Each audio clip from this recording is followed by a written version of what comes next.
Washington Post posted these studies a long time ago. You show them sometimes these graphs. One of them is 28% of men showing 0 sexual partners between the time GSS studies. The GSS studies. Can we go over some of those? Because I show these to women and they're just like, I don't understand. What are you talking about? Every guy knows a whore. Every guy knows fucks. Make sure you get all of them. Make sure you got all of them. What are you talking about? The fucking VIP host I had with, he hasn't had 7 sexual partners. He's had 700. What are you talking about? And I'm like, hey, did you look at the guy who gave you your hamburger at Wendy's? Who's fucking him? Did you look at the... Who's his soulmate? Who's his soulmate? Did you look at the person, the cashier at Walmart? Would you have had sex with him? No, not only would you not have had sex with him, you didn't notice he existed. So when I show you this whole thing, 28% of men having 0 sexual partners in the last year, and you don't believe it, these 28% of men, you legitimately don't recognize they exist. You wonder where Andrew Tate came from? It's because you ignored that they existed. Let's say everything Andrew Tate said is wrong and everything Red Pill is wrong. Let's just play devil's advocate. All of it's wrong. You think that these people just don't exist? You're going to wave your hand as a feminist and be like, well, fuck you, I don't agree with your opinion, therefore you disappear? Do you think they disappeared? Do you think that they don't have internet access? Do you think that they don't vote? They have no economic guidance whatsoever. Do you think that they don't have feelings, that they don't have testosterone, they don't have muscles, they don't have the ability to work, the ability to type? Sounds a lot like female solipsism, doesn't it? I mean, it's just a situation where, like, you have to admit that they existed. Now, let's go over these studies specifically. The one had to do with virginity, 27% of men. What was that? It was like between the 18 and 30. What was, do you remember those studies? Okay, so the study was between, I want to say it was 2008 and 2018. Yeah. So, and it was part of the General Survey Study, which is like an American, so this is the United States here, okay? And it corresponds with the census at the time as well. So they take that every 10 years, as we know.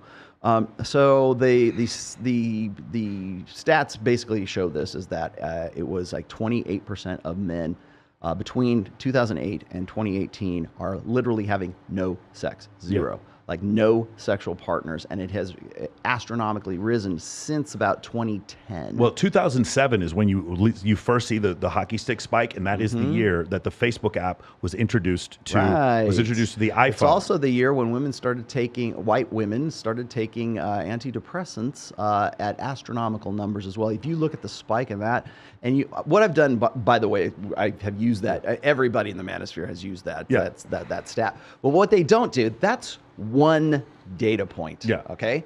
You have to take those data points and you have to like correlate them with other data points. So even from the same study, you can see that, and that's just 18 to 29. If you go and you look past 29 up until 45, men are still having less sex, even in those other demographics. We don't care. Once you're past the 29 demographic, who gives a shit, right? But we see that, and we see that astronomical spike because those ones are the people those are the guys who are going to have the Arab Spring, right? But then when you look at women, and you see that it's jumped just a little bit. They're having less sex, but not nearly as much as like young men in the same demographic cohort, right?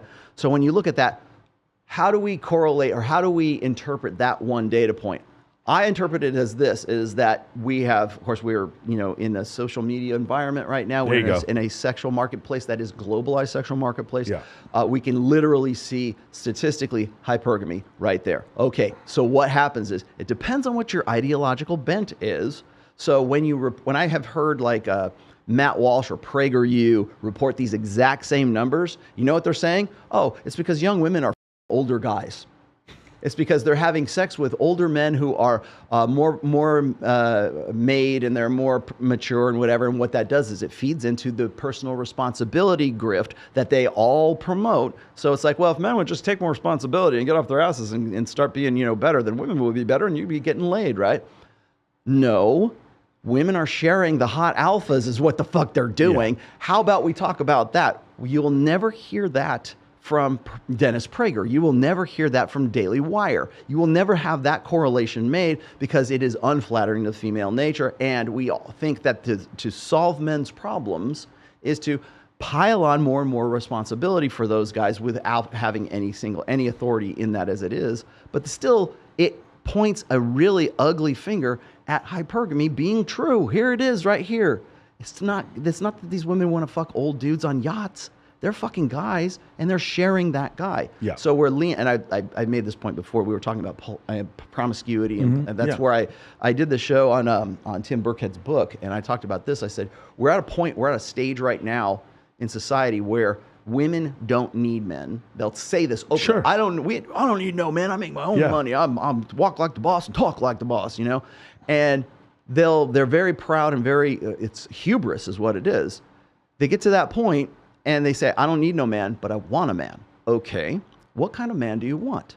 I want the guy who looks like Andrew Tate. I want the guy who looks like Jason Momoa. I want the guy who's going to give me the highest, hottest fucking I can get, who is the apex alpha, and hopefully I'll be able to lock him down. But if I can't, I'm more than willing to share that guy, either directly or indirectly, whether I cop to it or I don't. And so what you're seeing right now is you're seeing a reversal and a sort of a return to polygamy, but it's not men that are doing it. It's women who see that as the only choice for the men they want to get with, because they don't need those beta men who are in that 28% right there. They don't need those guys anymore for provisioning, protection, or parental investment, because either they've got a college degree, they've got a business degree, they've got a business themselves, they've pretty much settled, or perceptually, they've settled the idea that I don't need a man for the beta buck side of hypergamy. So the only thing that's left is fucking Jason Momoa and the cannon party. So let's talk about this. Women are always shocked whenever I bring this up, right? The average North American male has had 7 sexual partners in his entire life. So let's look at this from a statistical standpoint. We know that first 28% of men are at 0, right? And then when we get to the average, the mean, we're at 7. So let's keep graphing this out. Now we're at 7. Let's just say this top 60th percentile, we have had 7 sexual partners. Once we get to the 80th percentile, we're talking 400 sexual partners. Once we get to the 90th percentile, we're talking about like Bilzerian, we're talking about 1,400, 1,500 sexual partners.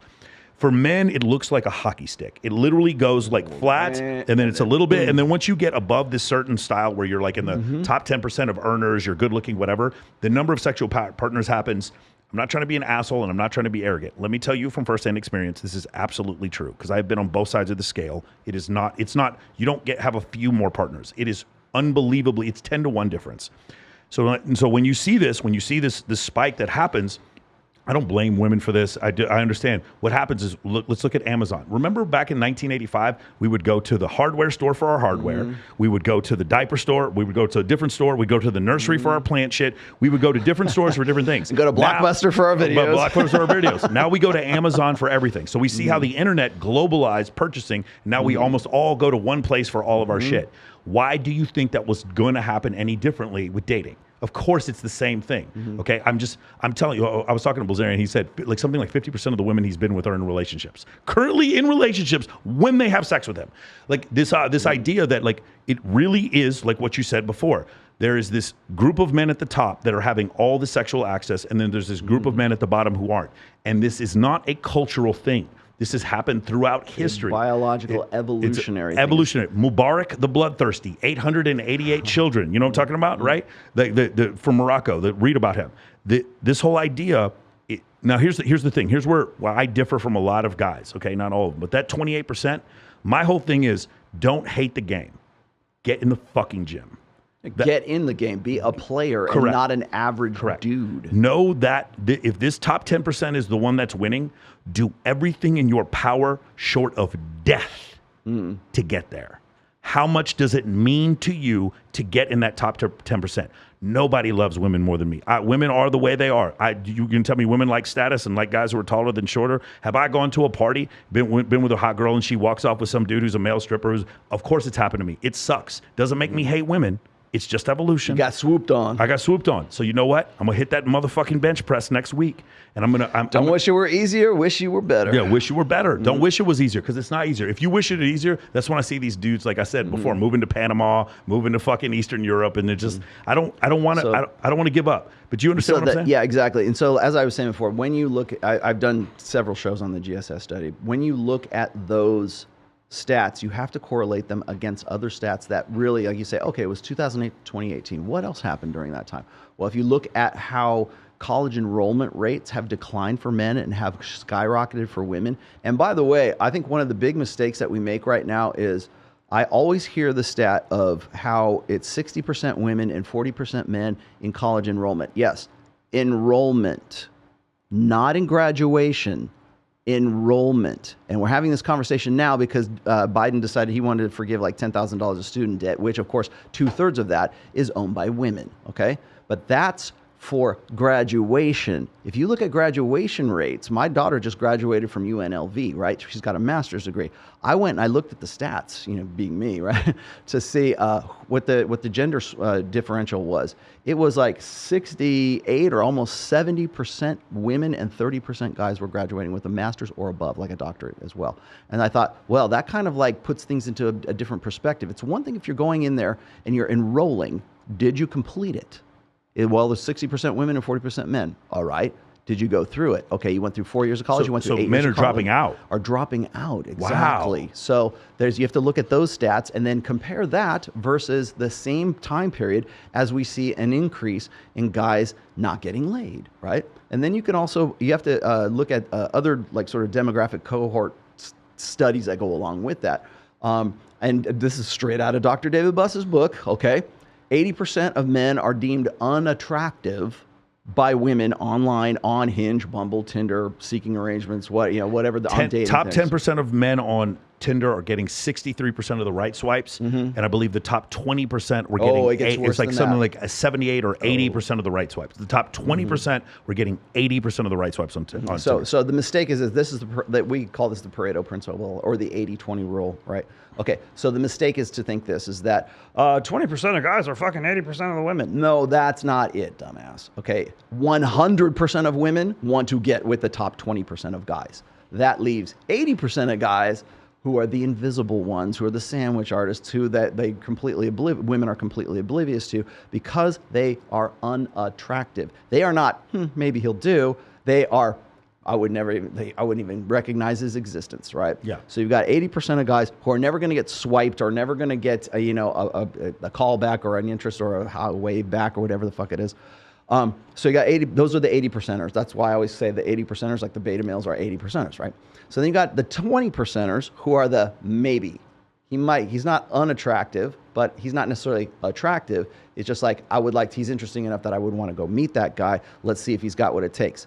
Then there are the 4.5% of guys that women will actively... Are you talking about 2 standard deviations? Is that why you picked 4.5%? No, I didn't pick it. This is actually straight out of David Buss's research. And Rob Henderson, Steve Stewart Williams, David Buss, and I can't remember who else. Do you remember the 1 standard deviation is 68.2%? Yeah. 2 standard deviations is 95.5%, which means outside of 2 standard deviations would be 4.5%. So by the way, 4.5% of the population is also 4.5%. There's a bunch of 4.5% actually comes out to be a lot of different numbers in a normal distribution. 4.5% of guys are hot enough that women want to swipe and initiate a conversation with them to possibly have sex or possibly have a relationship or get a date.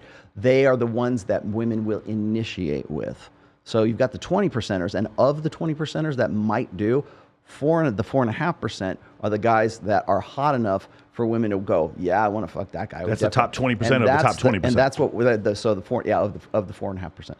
That's the Justin Wallers. That's the Andrew Tates. That's the guys who are like way up top at the apex. That's you. That's the apex. At the apex. Bro, Justin Waller came out with me. Justin Waller came out with me one time, bro. And I was hanging out with these girls. I was talking, and they all just stopped and just stared at Justin Waller. Justin Waller looks like a tight end, bro. He's tall as fuck. I've been at restaurants with him and watched like just the average women go like, yes, sir. Yeah, your table's right over here.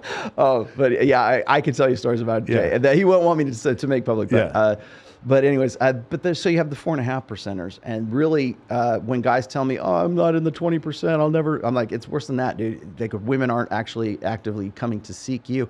That is a data point that correlates with the other studies, right? So it also reinforces hypergamy. So when we were talking about the OkCupid studies that say, women at 23 years of age are the peak demographic, and for women, they're looking for a guy in the long term. They're looking for a guy who's anywhere between 3 to 7 years older than them, right? Okay, we can see that from old data, but we can also sort of infer hypergamy from those numbers.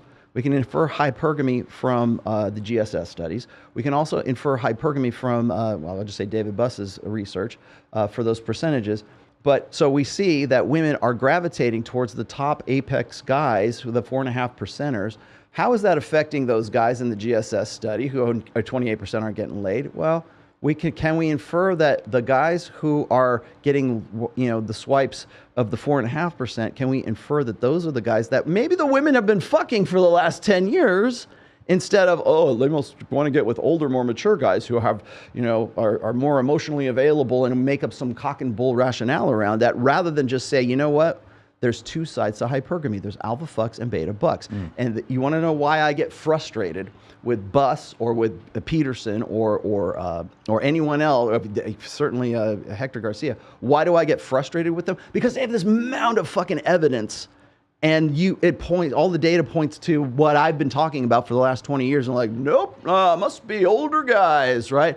Because it fits in with the narrative. I don't want to lose my tenure. I don't want to. I don't want to. I don't blame him. Alienate half of my audience. But I need him on that wall. I need Dr. Buss on that wall. Oh, I do too. And I was going to say, as a statistician, as a researcher, I will always quote them. People have given me grief about quoting Pinker before in the past. I'm like, I don't care what he does. I want to know what the freaking data is, and I'm going to make those connections, because what happens is when we have like the alpha fucks and the beta bucks, the other side of that, like when you have Peterson talking about intersexual dynamics, he'll talk about only one side exists. It's only the beta buck side. Yeah. Oh, women want men with status. They want men with money. They want guys who are good fathers, who are going to be parentally invested in, reproductive costs and everything like that. But meanwhile, Chad is fucking, all these dudes in the phone, licking the fucking ice cream over here, and you just completely, tunnel vision with blinders on, don't want to see that your little girl wants to